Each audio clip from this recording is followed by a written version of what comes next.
It was a calm morning in Chelmsford, England, when neighbors heard shouting coming from Jack Cipple's apartment. The noise stopped as quickly as it started, leaving an unsettling silence behind.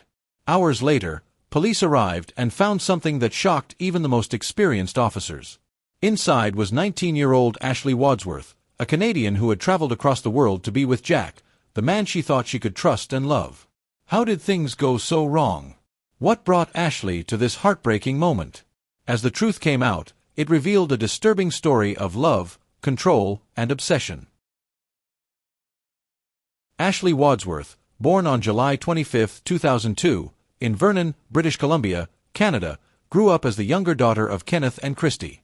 She shared her childhood with her older sister, Haley, in a large and tightly knit family of over 50 relatives, all residing within the same community. After her parents' divorce, her father remarried and had 2 more children, Crystal and Brandon. Despite these changes, Ashley's connection to her family remained strong, especially with her niece Paisley, Haley's daughter, whom she cherished deeply. Ashley was known for her vibrant personality. She was outgoing, friendly, and widely loved by friends and family alike. She enjoyed outdoor activities like swimming, horseback riding, and skiing, while also participating in tennis and playing the clarinet. Additionally, she was active on social media, where she frequently shared memes, jokes, and pictures. It was through these platforms that she met Jack Cipple, a boy from Essex, England. Their virtual friendship began in 2015, when Ashley was 12 and Jack was 15. Jack, born on January 9, 1999, had a complex family background. He lived with his mother, Tracy Dalton, and stepfather, Ricky, while his relationship with his late father was strained. Jack's family ties were minimal as he didn't have contact with his brother, Jordan, though he remained close to his sister, Nadia. Known for his charming yet troubled personality, Jack was described as both humorous and unpredictable. His challenges at school and occasional aggressive behavior were noted by acquaintances. Ashley and Jack were introduced by a mutual friend online. Despite the distance, they quickly bonded over shared interests and spent hours chatting using her family's computer. Ashley kept the friendship open to her relatives, who were aware of their connection. Over time, their relationship evolved, transitioning from text-based chats to video calls. Jack became a familiar presence in Ashley's life, often sending her gifts, including clothes, teddy bears, and money. Their bond deepened, but Jack's obsessive behavior raised concerns among Ashley's loved ones. During arguments, Ashley would block him, only for Jack to find ways to contact her through new accounts or mutual friends. In one instance, Jack tattooed Ashley's name on his arm, an act her parents deemed excessive. His jealousy and controlling tendencies surfaced as he monitored Ashley's interactions with others, despite maintaining his own relationships with different girls. Ashley, however, remained captivated by Jack. By 2018, at the age of 16, she expressed a desire to meet him in person. Her family, wary of her safety, did not allow her to travel alone overseas. Despite frequent fights and Jack's troubling actions, the pair continued to reconcile. As Ashley entered her late teens, she began saving money from her jobs at fast food restaurants and department stores. Her dream of meeting Jack grew stronger, and with her new financial independence, she purchased a tablet to maintain her privacy online. By November 12, 2021, Ashley, now 19, decided to fulfill her long-held dream. She traveled to the United Kingdom on a 6-month tourist visa to meet Jack for the first time and celebrate her birthday with him. It was her first international trip, marking a milestone in her life. Despite concerns from her family and friends, Ashley's determination and excitement defined her bold choice to embark on this journey. According to those close to her, Ashley traveled to the United Kingdom with hopes of exploring the possibility of living with Jack and perhaps continuing her education there. The two met in person for the first time on November 13, 2021, at London Gatwick Airport. Excited about the encounter, Ashley updated her profile picture that same day to one featuring the pair together. At 22 years old, Jack looked significantly older than Ashley, who was a cheerful and youthful 19. His heavily tattooed appearance, including ink on his face, starkly contrasted with her light-hearted demeanor. Ashley stayed with Jack in his home during her visit. He lived alone in a small apartment within a public housing complex in northwest Chelmsford. While the area had a questionable reputation, the couple spent time exploring more pleasant parts of the city. Initially, Jack appeared to be the loving and attentive partner Ashley had known online. He showered her with compliments and happily posed for romantic selfies. However, he also displayed volatility, which occasionally escalated into cruel behavior. During their time together, Ashley and Jack were inseparable. Since she was on a tourist visa, Ashley couldn't work, and Jack, who was unemployed, relied on social assistance and occasional help from his mother, Tracy, who lived nearby. Ashley frequently updated her social media with photos and cheerful captions, showing the couple enjoying their time together. They even adopted a puppy named Winston, adding another layer of apparent happiness to their life. However, as weeks passed, Jack's behavior began to shift. He became reclusive, preferring to stay home smoking cannabis and playing video games rather than going out. This left Ashley, an outdoor enthusiast, feeling confined. Jack's controlling tendencies also grew. He discouraged her from speaking to neighbors and restricted her activities. Before her trip, Ashley had been put in touch with American missionaries by a friend from her church. Despite her interest in meeting them, Jack forbade her from attending church services. Determined, Ashley maintained secret contact with the missionaries through text messages, deleting conversations to keep them hidden. The missionaries quickly noticed Jack's controlling and possibly abusive behavior. When Ashley confided in them, she admitted knowing she deserved better but claimed her main goal was to make Jack happy. The abuse extended beyond emotional control. About 6 weeks after Ashley's arrival, Jack texted his mother admitting he had struck Ashley in a jealous rage after discovering that she had blocked 2 British numbers years earlier. Publicly, Ashley continued to present a picture of happiness online, but she secretly documented her bruises on a private account. She confided in her sister Haley but threatened to cut ties if Haley told their mother, fearing her family would despise Jack. In late December 2021, Jack attempted suicide by overdosing on anxiety medication. Ashley called an ambulance, and he was treated at the hospital. Following this incident, Ashley was designated as Jack's caregiver, tasked with safely administering his medication using a lockbox provided by a nurse. Haley accidentally revealed the situation to their mother, who pleaded with Ashley to return home. Ashley, however, insisted that Jack would improve. In early January 2022, another violent incident occurred. Jack smashed a beer glass over Ashley's head. Distraught, Ashley video-called Haley while Jack forced her to clean up the broken glass. In the background, Haley could see Jack pacing and shouting. Despite her sister's desperate pleas to leave, Ashley stayed.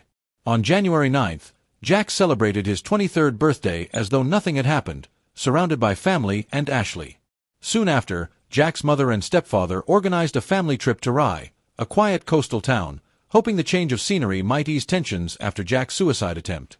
Photos from the trip painted a picture of harmony, offering a false sense of reassurance to Ashley's parents, who were unaware of the full extent of the abuse. Yet this fleeting peace did not last. By late January, Jack's temper flared again. During another argument, he physically assaulted Ashley, throwing a candle and a television remote at her while she was on a video call with Haley.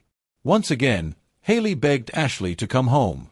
Initially, Ashley agreed but soon changed her mind, holding on to the belief that somewhere inside Jack's violent persona was the charming boy she had known for so many years. Ashley prayed that time, medication, or her love could heal Jack. Based on conversations with her mother, it seemed Jack had some awareness of the toxic cycle he had created. He would accuse Ashley of disloyalty, lash out at her, and later apologize profusely. Despite his guilt, it wasn't enough to prevent the devastating events that were about to unfold.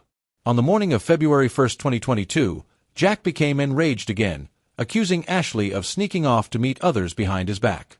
He demanded access to her phone and social media accounts. Around 8 a.m., one of Jack's neighbors heard Ashley screaming through the shared wall. Moments later, Ashley appeared at her door barefoot, crying and bleeding from a cut on her hand. She explained that Jack had flown into a rage after finding a photo of a naked woman on her phone, assuming it was someone she knew. He had verbally abused her, smashed her phone, and thrown their puppy, Winston, against the wall. Despite fearing for her life, Ashley begged her neighbor not to call the police.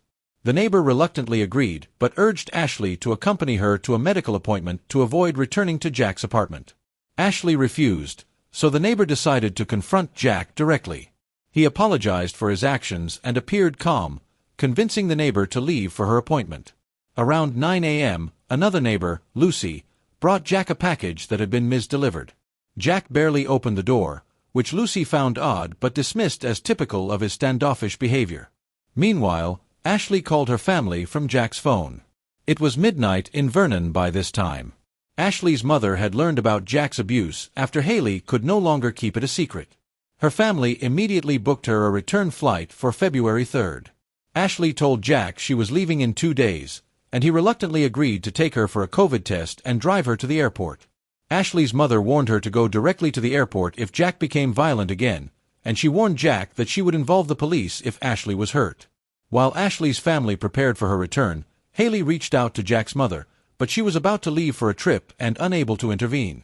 Before ending the call, Jack's mother expressed her fear that Jack might harm himself once Ashley left. Ashley's call with her family lasted about 3 hours. When it ended, it was 11 a.m. in Chelmsford and 3 a.m. in Vernon. Minutes later, Jack messaged his mother, confessing that he had attacked Ashley again, throwing her to the ground and potentially fracturing her arm. His mother did not respond. Between 11:22 a.m. and 12:38 p.m., Ashley sent several messages to her family and friends back in Vernon using Jack's phone. Unfortunately, due to the time difference, no one replied. She also messaged her church friends in Chelmsford, pleading for help and stating it was an emergency. Tragically, these messages did not send until hours later, when it was too late. Sometime between 12:38 and 12:45 p.m., Jack strangled Ashley until she stopped breathing. He then retrieved a knife from the kitchen and stabbed her over 90 times in the chest and abdomen. After killing Ashley in such a brutal manner, Jack carried on with his day, even playing video games. He changed his profile picture to one of him and Ashley, captioned, "Always Mine." He also recorded a video message addressed to Haley, in which he expressed love for Ashley and apologized, claiming he couldn't let her go and that his mind wasn't functioning properly. In the video, Ashley's lifeless body was visible beside him. Jack never sent the video but inflicted superficial wounds on his chest, likely to fabricate a self-defense narrative. Meanwhile, Ashley's family woke up in Vernon to find a series of desperate messages from her.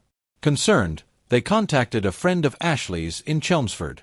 He went to Jack's apartment but, after receiving no response at the door, he called the police and left. It was around 4 p.m. At the same time, Ashley's best friend in Vernon noticed her social media account was active and messaged her in panic. However, it was Jack who responded, pretending to be Ashley. He claimed she no longer needed help and that everything was fine. Jack ignored subsequent messages from Ashley's family and friends, who were growing increasingly frantic. Finally, Jack called his sister Nadia and confessed to killing Ashley. He even showed her Ashley's body during the call. At 4:13 p.m., the police entered Jack's apartment, responding to the earlier call from Ashley's friend. What they found inside was the horrific culmination of a tragic and abusive relationship. Across the globe in Vernon, Ashley's family was frantically trying to contact her after reading her desperate messages for help and receiving no further response. Haley was convinced the worst had happened. In tears, she called her father and told him she was certain Jack had taken Ashley's life.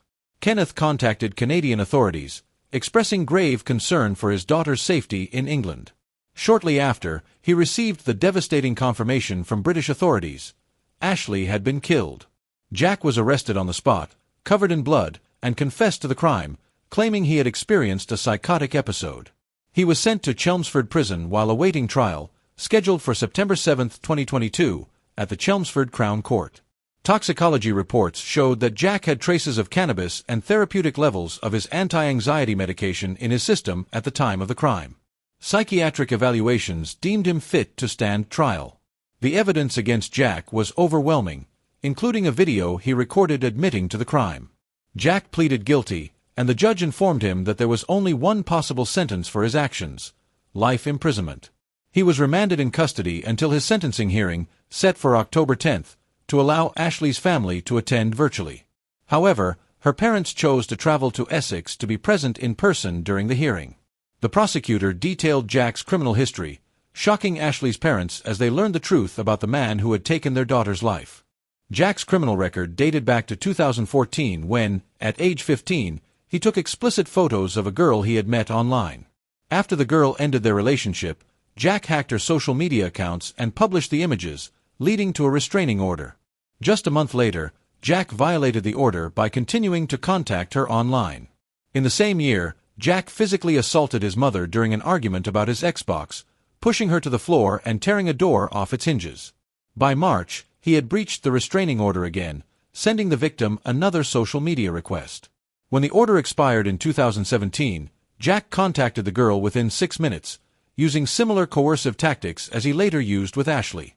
In one message, he told her she could never get rid of him, even if it meant he went to prison.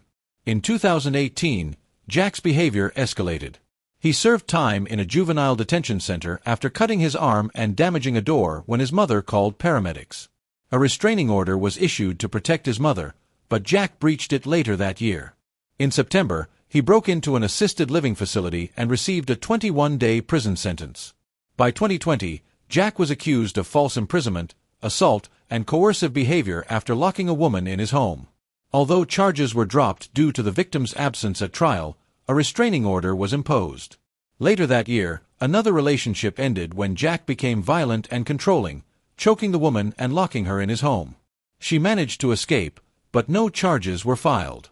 Ashley's parents were horrified to learn of Jack's violent past. During the sentencing hearing, the court reviewed a letter Jack had written to Ashley's family from prison, expressing remorse. In the letter, addressed to Ashley's mother and Haley, Jack acknowledged that nothing he said or did could bring Ashley back or ease their pain. He claimed his mental health had deteriorated, leading to intrusive thoughts that affected his actions, though he admitted this was no excuse. Considering Jack's extensive history of violence and his guilty plea, the judge sentenced him to life imprisonment with a possibility of parole after 23 years. Ashley's parents left the courtroom knowing justice had been served but carrying the weight of unimaginable loss. On October 12, Ashley's parents, stepmother, a close friend, and Julie Taylor, a campaigner against knife violence who had lost her teenage grandson Liam to a stabbing, held a vigil in Ashley's honor. The group walked from Brownings Avenue to the location where Ashley had spent her final days. They laid wreaths and placed roses on the doorstep. Ashley's mother spent a quiet moment reflecting at the site, mourning her daughter's loss. Neighbors, some of whom had attended Jack's sentencing, came out to support the family. Ashley's remains were repatriated to Canada with the help of hundreds of donations raised through a crowdfunding campaign organized by her family. Her funeral was held on February 23, 2022. The ceremony was live-streamed, allowing more people to participate. Funds remaining after covering funeral costs were donated to a scholarship foundation and a domestic violence support organization. During the service, those who spoke remembered Ashley as a vibrant, adventurous soul with a deep love for nature and an infectious sense of humor. A year after the tragedy, Haley, Ashley's sister, shared in an interview that she believed Ashley sent them signs from above. The family noticed doors opening and closing on their own and lights flickering without explanation. After the trial, Ashley's father raised concerns about the lack of accessible information about Jack's past.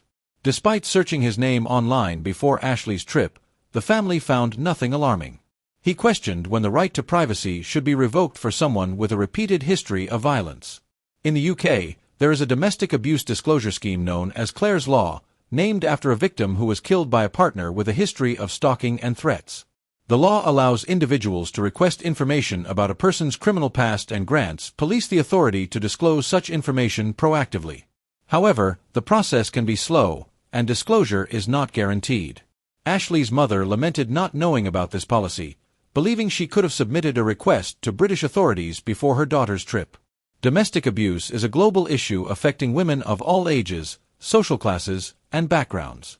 According to the UK organization Women's Aid, a woman in England and Wales is killed by a male partner or ex-partner every 4 days on average.